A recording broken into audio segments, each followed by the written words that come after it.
ఉన్నప్పుడు జగన్ ని గెలవడం గగనం అయిపోయింది. అంతకుముందు పాదయాత్ర 3 ఏళ్ళు, 8 సంవత్సరాలు. ఒక మనిషి జీవితంలో 8 ఏళ్ళు అంటే అంత పెద్ద విషయం. అదే మొన్న జడ్పీటీసీ ఎన్నికలకు దెబ్బ కొట్టింది అంటారా? అంతే. అంటే తెగించడం ఎందుకు? మనం పట్టించుకొని జగన్ గురించి మనం ఎందుకు పట్టించుకోవాలా?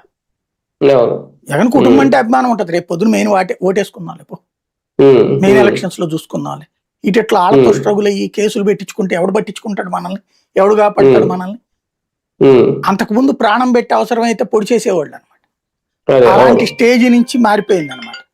అంటే పులివెందుల్లో జగన్ నిర్లక్ష్యం వల్ల వైసీపీ మీద వచ్చిన వ్యతిరేకత టీడీపీకి పాజిటివిటీగా మారింది. అంతే అంతే. అంటే అది పాజిటివిటీ అవ్వలేదు.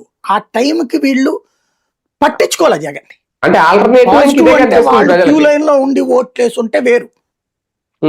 ఓట్లు వెయ్యనివ్వని పరిస్థితుల్లో తిరగబడే తత్వం లోపించింది. జగన్ కోసం మనం ఎందుకు తెగించడం అనే ఫీలింగ్ వచ్చింది. ఆ ఇంపాక్ట్ ఇప్పుడు చూశాడు కదా. మీరు చూడండి, 2019 తర్వాత జగన్ అధికారులకు వచ్చి కుప్పం దెబ్బ కొట్టాక, అంతకుముందు అప్పుడప్పుడు ఏదో 5 ఏళ్లలో 2 సార్లు 3 సార్లు వెళ్ళింది చంద్రబాబు నాయుడు కుప్పం నియోజకవర్గం. ఆ తర్వాత 22, 23 తర్వాత అనేక సార్లు వెళ్ళాడు. భువనేశ్వర్ గారు అక్కడ కూర్చున్నారు ఎలక్షన్స్ కోసం, స్వయంగా కూర్చుని నడపాల్సి వచ్చింది ఆవిడ. 24 తర్వాత కూడా ఇప్పటికీ చూస్తుంటే 3 నెలలకు ఒకసారి అక్కడికి వెళ్తున్నారు. 2-3 రోజులు టైం పెట్టుకుంటున్నారు.